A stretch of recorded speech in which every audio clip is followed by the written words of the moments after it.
बिहार के साथ साथ भागलपुर में कोरोना से संक्रमित मरीजों की संख्या लगातार तेजी से बढ़ने लगी है। अभी जो ताजा अपडेट्स आए हैं उनके अनुसार भागलपुर में कुल 6 नए कोरोना पॉजिटिव की पुष्टि हुई है। स्वास्थ्य विभाग के प्रधान सचिव संजय कुमार ने ट्वीट कर इस बात की पुष्टि की है। भागलपुर में जो नए पॉजिटिव मिले हैं उसमें नौगछिया से 2 पुरुष, एक 50 वर्षीय, दूसरा 24 वर्षीय, नारायणपुर से 2 जिसमें से एक 48 वर्षीय और दूसरा 60 वर्षीय है, इस्लामपुर से 20 वर्षीय एक और नाथनगर से 18 वर्षीय एक मरीज की पुष्टि हुई है। इस तरह से भागलपुर की बात करें तो कुल अब तक 32 कोरोना पॉजिटिव मरीज की पुष्टि हो चुकी है। वहीं अगर पूरे बिहार की बात करें तो पूरे बिहार में अब तक 908 संक्रमित मरीजों की संख्या हो गई है। जी, आज पुनः 6 कोविड पॉजिटिव केसेस हम लोगों की रिपोर्ट हुई है।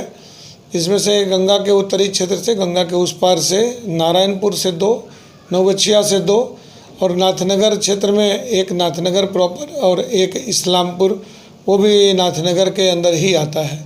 तो ये 6 केस हैं।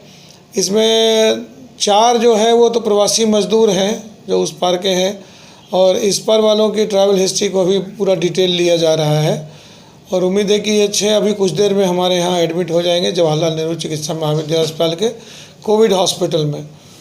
मुझे लगता है कि पूरी डिटेल देखने के बाद हम लोग तय कर पाएंगे कि वस्तु स्थिति क्या है ट्रैवल हिस्ट्री समझने के बाद। लेकिन उम्मीद करते हैं और इसी आशा और विश्वास के साथ काम कर रहे हैं कि जैसे बाकी सभी केसेस को वो भगवान की कृपा रही और मेहनत रही हमारे अस्पताल के लोगों की, सारे लोगों की, तो हम लोगों ने ठीक करके भेजा है। तो इसी विश्वास पर पुनः काम करेंगे। एक बार आप लोगों के विश्वास पे खरा उतरने की कोशिश हमारे जो स्वास्थ्य के सब यहाँ सभी कार्यकर्ता हैं, चिकित्सा बंधु, नर्सेस, पैरामेडिकल स्टाफ से लेके जो दैनिक मजदूर काम करने वाले लोग हैं, सफाई कर्मचारी, सारे लोगों की अहमियत है इसमें। सारे लोग काम कर रहे हैं मिलजुल कर और भगवान की कृपा रहती है तो ये सारे लोग ठीक होकर चले जाएंगे। पुराने मरीज जो एडमिट हैं उनकी क्या स्थिति है? पुराने मरीज जो 17 हैं, 17 के 17 अच्छे हैं। इसमें किसी में कोई दिक्कत नहीं है। 2 में उसमें थोड़ी खांसी थी और सांस फूलना, लेकिन आज वो भी नहीं है।